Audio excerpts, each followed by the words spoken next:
Hello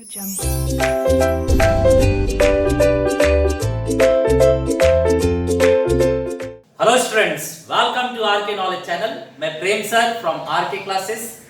आप 9th standard में maths 1 के अंतर्गत देख रहे हैं थर्ड चैप्टर पॉलिनोमियल्स बहुपद प्रैक्टिस सेट 3.1 में ये क्वेश्चन नंबर 6 है। इसके अंदर हमें स्टैंडर्ड फॉर्म मतलब मानक रूप में लिखना है। ये दो क्वेश्चन है।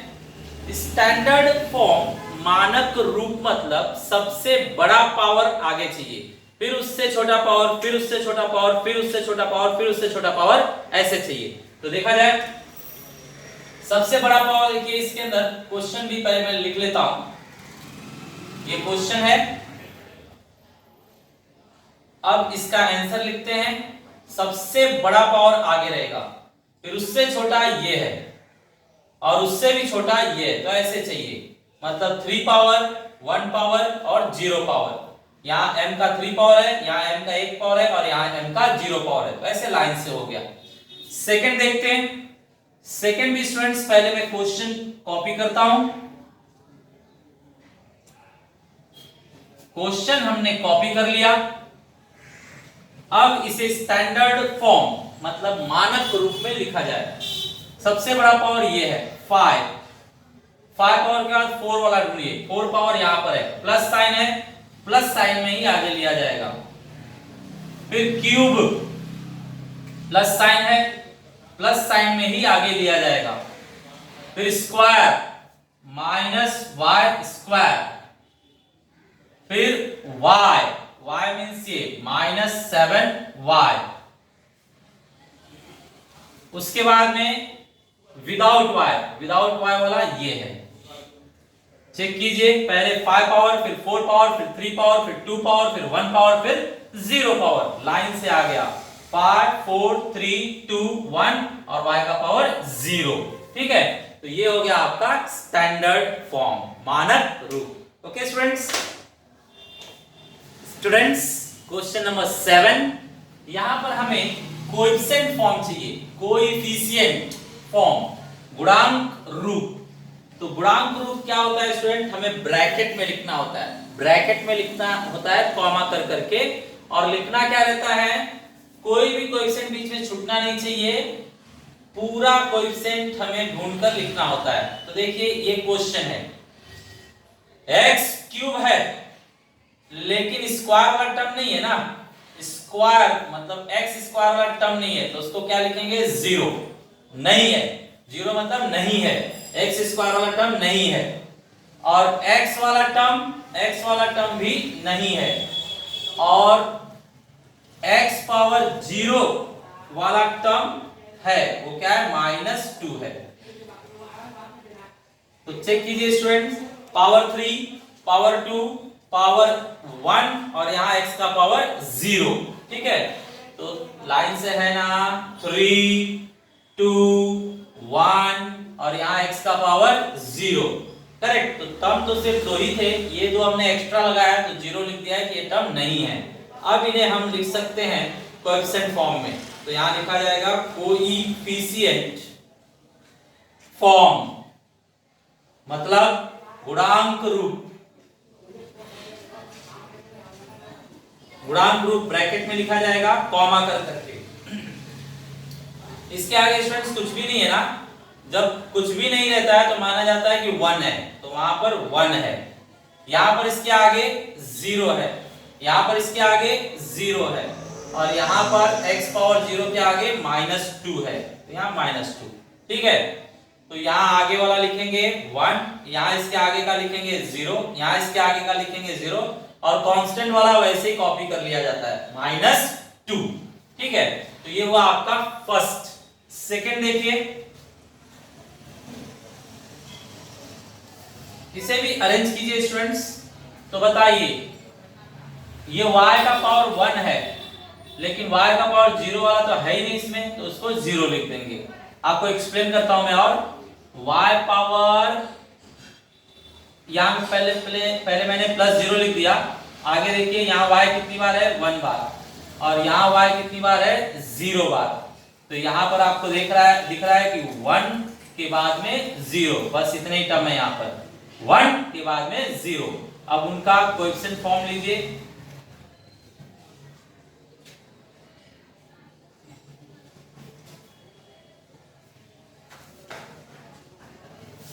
कोएफिशिएंट फॉर्म, कोएफिशिएंट फॉर्म गुणांक रूप। बताइए, ब्रैकेट में लिखा जाएगा y पावर 1 का 5 है और y पावर 0 का 0 है। तो ये हो गया आपका कोएफिशिएंट फॉर्म, गुणांक रूप।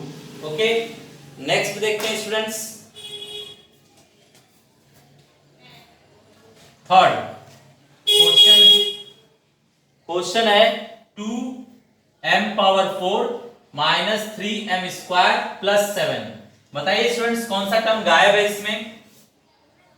2m पावर 4, m पावर 3 वाला नहीं है, तो यहां पर लिखेंगे m पावर 3 वाला नहीं है। नहीं मतलब 0 नहीं है, m पावर 3 वाला नहीं है। फिर इसके बाद m स्क्वायर वाला है, कितने से? -3 से। फिर इसके बाद बताइए स्टूडेंट, m वाला टर्म तो नहीं है, तो यहां लिखेंगे m वाला टर्म नहीं है और लास्ट में +7। ठीक है, अब देखिए इसका स्टूडेंट रीचेक कीजिए आप, आपको समझ में आया कि नहीं? m पावर 4, m क्यूब वाला है ही नहीं, तो m क्यूब वाले के लिए 0 लिखेंगे और प्लस लिख देंगे। m स्क्वायर वाला टर्म है तो कॉपी कर लिया गया।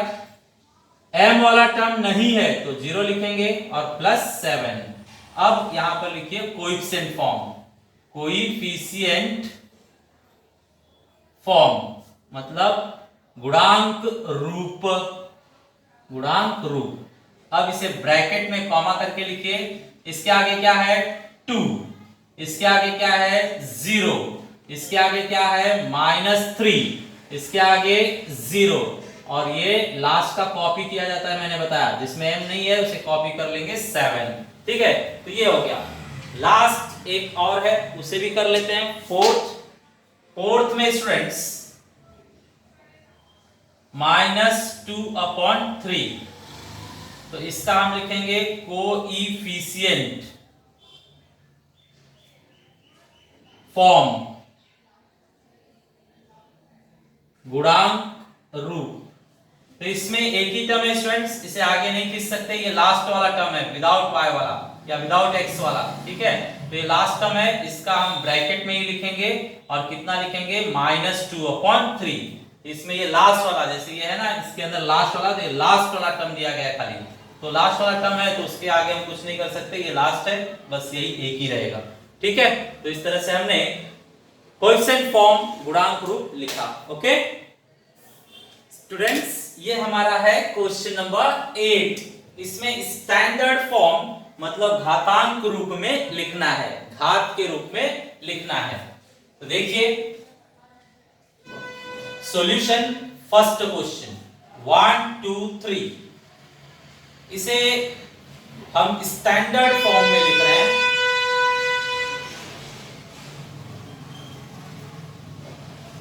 घातांक रूप कैसे लिखेंगे? देखिए, इसमें लास्ट वाले को एक भी x नहीं लगाया जाएगा, इसको 1x, इसको 2x, ऐसे ही चलता जाएगा। एक भी x नहीं, फिर 1x, फिर 2x, फिर 3x, फिर 4x, ऐसे। ठीक है, एक एक पावर बढ़ाते जाएंगे। तो देखा जाए 1 2 3, यहां पर x को एक भी पावर नहीं देंगे, 0, यहां x को 1 देंगे, यहां x को 2, और बीच में रखा जाएगा प्लस। अब बताइए, 1 का मीनिंग नहीं है x स्क्वायर, यहां पर पावर में भी 1 का मीनिंग नहीं है, तो 2x, और यहां पर x पावर 0 का मीनिंग नहीं, वो पूरा हट जाएगा, x 0 बार मतलब x है ही नहीं, तो 3। बस ये हो गया आपका final answer, x square plus 2x plus 3। आप उल्टा देखिए, इसका गुणांक रूप 1 2 3, 1 2 3। ठीक है, चलिए सेकंड क्वेश्चन। क्वेश्चन है 5 0 0 0 -1। फिर से हम लिख रहे हैं स्टैंडर्ड फॉर्म, मतलब गुणांक रूप। बताइए, इसको एक भी x नहीं मिलेगा, इसको 1x, इसको 2x, इसको 3x, इसको 4x। तो लगाइए, इसे 4 टाइम्स x रहेगा, इसे 3 टाइम्स रहेगा, इसे 2 टाइम्स रहेगा, इसे 1 टाइम रहेगा, और ये ऐसे ही कॉपी किया जाएगा। ठीक है, इस पे लिख सकते हो आप x 0 टाइम्स, अगर लिखना चाहो तो ये x 1 टाइम और ये x 0 टाइम्स लिख सकते हैं। अब बताइए ये क्या बच रहा है, पाई x पावर 4। ये 0 मतलब नहीं है, ये टर्म है ही नहीं, ये भी टर्म नहीं है, 0 मतलब नहीं है, ये भी टर्म नहीं है, मतलब सिर्फ -1। ये आपका फाइनल आ जाएगा। वापस चेक कीजिए स्टूडेंट्स, इसको x कितनी बार लगाएंगे, 0 बार, मतलब लगाएंगे ही नहीं। ठीक है, इसे x कितनी बार लगाएंगे, 1 बार, इसे x 2 बार, इसे x 3 बार, और इसे x 4 बार। ठीक है, फिर जिसके पास 0 है वो टर्म है ही नहीं, तो 1 2 3 ये टर्म नहीं लिखे जाएंगे, ये है ही नहीं। तो फर्स्ट टर्म 5x पावर 4 और लास्ट टर्म -1 सिर्फ है। ठीक है, नेक्स्ट देखिए थर्ड क्वेश्चन, -2 to -2 यहां पर दिखाया जाएगा स्टैंडर्ड फॉर्म, मतलब घातांक रूप। यहां गलत हो गया स्टूडेंट्स, ये घातांक रहना चाहिए, घातांक रूप। चलिए देखते हैं, इसे x 0 बार, इसे 1 बार, इसे 2 बार, इसे 3 बार। तो चलिए दीजिए, इसे x 3 बार दिया गया, इसे x 2 बार दिया गया, इसे x 1 बार दिया गया, और इसे x 0 बार, मतलब नहीं देंगे। ठीक है, वापस चेक कीजिए, 0 1 2 3, तो इसे x 3 बार, इसे x 2 बार, इसे x 1 बार, और इसे x 0 बार, मतलब x देंगे ही नहीं। तो ये फाइनल है क्या स्टूडेंट्स, फाइनल है, इससे आगे कुछ नहीं कर सकते, यही आपका फाइनल आंसर है। Okay, hello students, question number 9। Question number 9 में आपको ये बहुपद पॉलिनोमियल दिए गए हैं, हमें डिवाइड करने हैं कि कौन सा पॉलिनोमियल कौन से ग्रुप में होना चाहिए। तो बताइए, x + 7, इसमें पद कितने हैं स्टूडेंट्स, कितने टर्म्स हैं, 2 टर्म है ना, तो इसे हम क्या कहेंगे, द्विपदी बहुपद, बायनोमियल। तो ये यहां पर आएगा, और कहीं हो सकता है क्या, इस लिस्ट में भी हो सकता है क्या, चेक कीजिए। तो अगर इसके ऊपर 3 पावर है तो क्यूबिक, 2 पावर है तो क्वाड्रेटिक, वर्ग बहुपद, और कोई पावर नहीं है तो फिर लीनियर होता है, रैखिक बहुपद। तो ये रैखिक बहुपद में भी आएगा, करेक्ट। तो बायनोमियल द्विपदी में क्यों आया, क्योंकि 2 ही टर्म थे, 1 2, और इसके अंदर क्यों आया, क्योंकि पावर उसका एक भी नहीं था। ये पावर के हिसाब से है और वो काउंटिंग के हिसाब से है कि कितने टर्म्स हैं उसमें। ठीक है, तो यहां पर मैं लिख देता हूं, ये ग्रुप किसके ऊपर चलता है, पावर के ऊपर, पावर को देखता है, और ये क्या काउंट करता है, टर्म्स, कितने पद उसके अंदर है वो देखता है। ठीक है, अब बताइए, x², पद कितने हैं इसमें, एक ही पद है ना, तो ये एक पदी बहुपद होगा, यहां पर लिखा जाएगा x², एक ही पद है, एक पदी, और पावर में देखिए 2 है, तो पावर में 2 है तो वर्ग बहुपद, मींस क्वाड्रेटिक पॉलिनोमियल कहलाएगा। ठीक है, नेक्स्ट चेक कीजिए, कितने टर्म है, 1 2 3 4, यहां पे तो 4 टर्म है, तो इसके अंदर ये किसी में भी बैठेगा क्या, नहीं, ये 1 टर्म वाला है, ये 2 टर्म वाला है, ये 3 टर्म वाला है, लेकिन इसके पास तो 4 टर्म है, तो ये उसमें नहीं बैठेगा। तो यहां पर देखिए, पावर, सबसे बड़ा पावर 3 है, इसके पास 3 है, मतलब ये क्यूबिक पॉलिनोमियल में आएगा, घन बहुपद में। तो यहां पर लाइए उसे घन बहुपद में, x³ + x² + x + 5। ठीक है, चलिए आगे, यहां पे कितने टर्म्स हैं, 1 2 3, टर्म्स के हिसाब से अगर देखा जाए तो 1 2 3 मतलब 3 टर्म्स है, तो ये त्रिपदी में आएगा, ट्राइनोमियल में, 2x² + 5x + 10। ठीक है, अब इसे पावर के स्टाइल में देखिए, तो पावर इसके पास 2 है, पावर 2 है तो ये वर्ग बहुपद माना जाएगा। मतलब यहां पर आएगा, एक और आ गया इसके अंदर 2x² प्लस 5x प्लस 10। ठीक है, आगे बढ़िए। इसके अंदर कितने टर्म है स्टूडेंट्स? 2 टर्म है। तो 2 टर्म वाला कौन सा लिस्ट है? ये है। तो ये 2 टर्म वाले लिस्ट में जाएगा। तो यहां पर लिखेंगे हम कौन सा? x³ plus 9। और चेक कीजिए इसका बड़ा पावर क्या है? 3। पावर अगर 3 है तो पावर के हिसाब से ये क्यूबिक में जाएगा। तो यहां लिखेंगे एंड कौन सा? x³ plus 9, x³ plus 9। ठीक है, अब इसे पहचानिए। यहां पे 2 ही टर्म है, 2 टर्म है तो ये द्विपदी में आएगा। यहां पर द्विपदी में कितने टर्म है इसके पास? 2। तो द्विपदी मींस बायनोमियल में आएगा। ये बायनोमियल है। ठीक है, अच्छा इसका बड़ा पावर क्या है? स्क्वायर। स्क्वायर मतलब क्वाड्रेटिक पॉलिनोमियल, वर्ग बहुपद। तो इसके अंदर आएगा। इसके अंदर जगह कम है स्टूडेंट्स, तो यहां पर नीचे लिख देता हूं मैं कॉमा एंड एक और आ गया 3x² प्लस 5x। ठीक है, अब जरा आप देख लीजिए एक एक करके। क्वाड्रेटिक में सिर्फ पावर 2 है तो लिख देंगे पावर 2 पावर 2 पावर 2।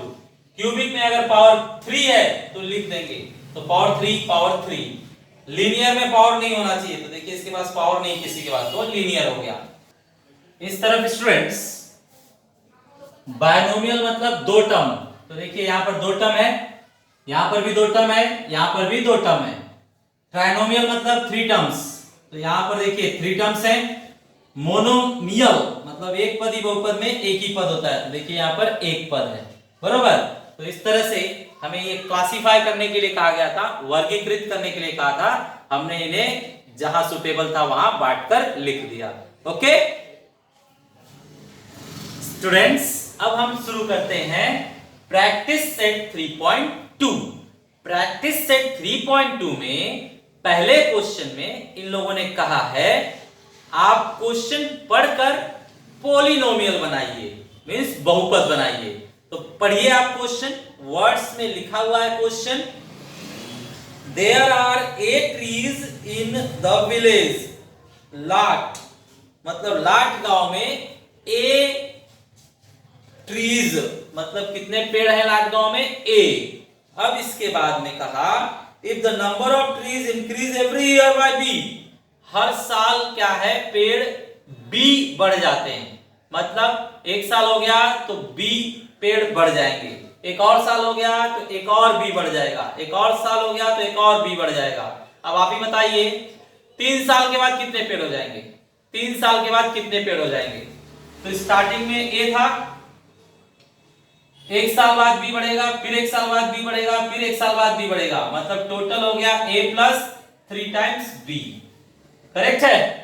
अगर आपको बोला 10 साल बाद बताइए, तो a पहले था, 1 साल बाद, 2 साल बाद, 3 साल बाद, 4 साल बाद, 5 साल, 6 साल, 7 साल, 8 साल, 9 साल, 10 साल। 10 साल बाद ये हो जाएगा। मतलब 10 साल में 10 बार बी बढ़ेगा। 10 साल में 10 बार बी बढ़ेगा। ऐसे ही हमारे क्वेश्चन में इन लोगों ने कितने साल बाद कहा है? x इयर्स बाद, x इयर्स बाद। तो यहां पर क्या हो जाएगा? x हो जाएगा। ठीक है, मतलब a पहले से था और b कितनी बार बढ़ेगा? x बार। तो x यहां पर लगाइए या पीछे लगाइए, सेम मीनिंग होगा। तो ये आपका होगा आंसर। ठीक है, वापस से मैं बताता हूं स्टूडेंट, सुनिए जरा। स्टार्टिंग में लाट गांव में कितने ट्रीज थे? a। हर साल कितना बढ़ रहा है? B B B. 3 साल हुआ तो 3 बार बी बढ़ेगा, मतलब 3 बी। 10 साल हो गए तो 10 बार बी बढ़ेगा, मतलब 10 बी। अगर x इयर्स हो गए तो x बार बी बढ़ेगा, मतलब x बी। तो a तो पहले से था और x भी बढ़ेगा, मतलब प्लस हो जाएगा। ठीक है, तो टोटल ट्रीज हो जाएंगे उस गांव में a plus b x. x साल के बाद, x साल के बाद टोटल उस गांव में a plus b x trees हो जाएंगे। ठीक है, तो यहां पर हमने देखा आंसर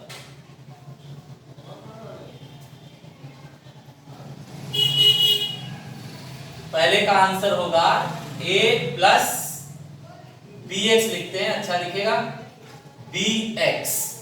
ठीक है, चलिए सेकेंड क्वेश्चन पढ़ते हैं। For the parade there are y students in each row and x such rows are formed, then how many students are there for the parade in all? तो देखिए स्टूडेंट्स, ये लोग क्या कर रहे हैं, परेड के लिए, प्रार्थना के लिए या जो व्यायाम करते हैं उसके लिए रो बना रहे हैं। तो हर रो में कितने लोगों को खड़ा किया इन लोगों ने, y स्टूडेंट्स। हर रो में y स्टूडेंट्स हैं, y। पहली लाइन में y, दूसरी लाइन में y, तीसरी लाइन में y, चौथी लाइन में y, ऐसे y स्टूडेंट्स को खड़ा किया गया है। और लाइन कितना बनाया इन लोगों ने, x रोज बना दिया इन लोगों ने, x रोज। तो टोटल कितने स्टूडेंट परेड में है वो जानना है। तो आप ये देखकर पहले बताइए मुझे। मान लीजिए मैं परेड के लिए खड़े कर रहा हूं, हर लाइन में 5 स्टूडेंट्स को खड़े कर रहा हूं, 5। और ऐसे मैंने कितने रो बना दिए, 5 स्टूडेंट वाले रो बन रहे हैं। और ऐसे मैंने कितने रो बना दिए, 3 रो बनाए। तो बताइए टोटल कितने स्टूडेंट्स हैं, 15। ये आप काउंट करेंगे तो टोटल कितना है, 15। तो कैसे पता चला, हर एक रो में 5 स्टूडेंट हैं और आपने रो कितना बनाया, 3। तो मल्टीप्लाई करके पता चला कि 15 है।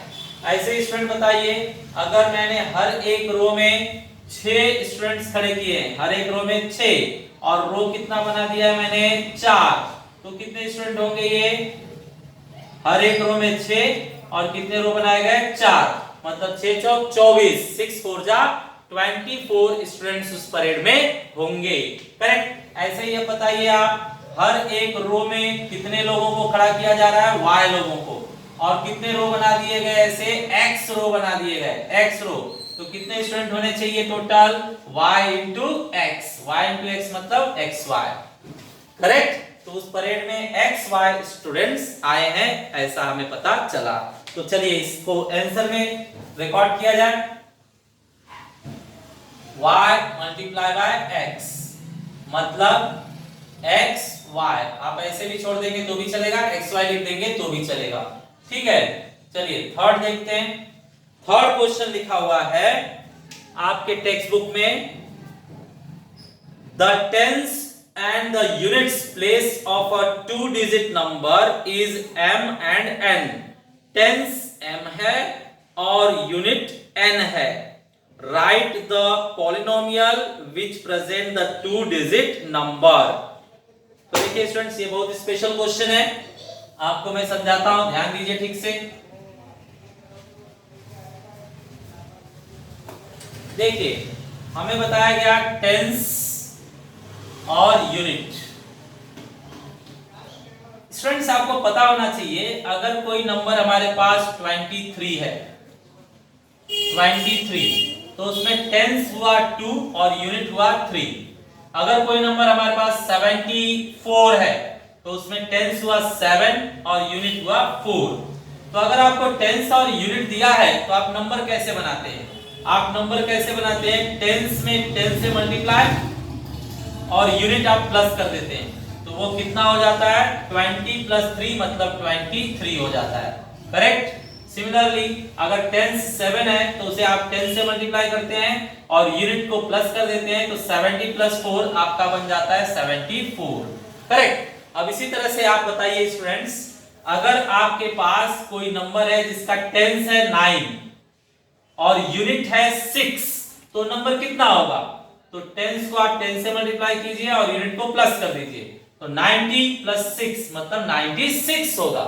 करेक्ट। अब इसी तरह से आपके टेक्स्ट बुक में क्वेश्चन नंबर 3 में इन लोगों ने कहा है टेंस है m और यूनिट है n, मतलब दहाई है m और इकाई है n। ठीक है, हिंदी में लिख देता हूं, यहाँ दहाई और यहाँ इकाई। ठीक है, चलिए तो बताइए नंबर फाइंड आउट करने के लिए टेंस को क्या करेंगे, 10 से मल्टीप्लाई और यूनिट क्या कर देंगे, प्लस। ये आगे हम सॉल्व नहीं कर सकते, तो यही आपका फाइनल आंसर होगा। इसको एक लाइन थोड़ा सा सॉल्व कर लेते हैं। 10m मल्टीप्लाई कीजिए तो 10m हो जाएगा, 10 × m 10m और प्लस n। ठीक है, तो ये हो गया आपका final answer for your third question. Okay, तो चलिए इसे हम आंसर में लिखते हैं। टेंस मतलब दहाई, हमारे पास है m, और यूनिट मतलब इकाई, हमारे पास है n। तो 2 digit number, 2 digit number, 2 digit number मतलब 2 अंकों वाली संख्या, 2 अंकों वाली संख्या। अब स्टूडेंट्स इसे सॉल्व करके दिखा देते हैं हम। बताइए कैसे लिखना होगा। टेंस को आप मल्टीप्लाई करेंगे 10 से, और यूनिट क्या करेंगे आप, प्लस। तो 10, टेंस कितना है m, और यूनिट कितना है n। So final answer 10m plus n। ये हो गया आपका final answer. Okay students, so students आज यहीं पर स्टॉप करेंगे। सिमिलर क्वेश्चन आपको होमवर्क में दिया जा रहा है, आप ट्राई कीजिए। Thanks for watching video.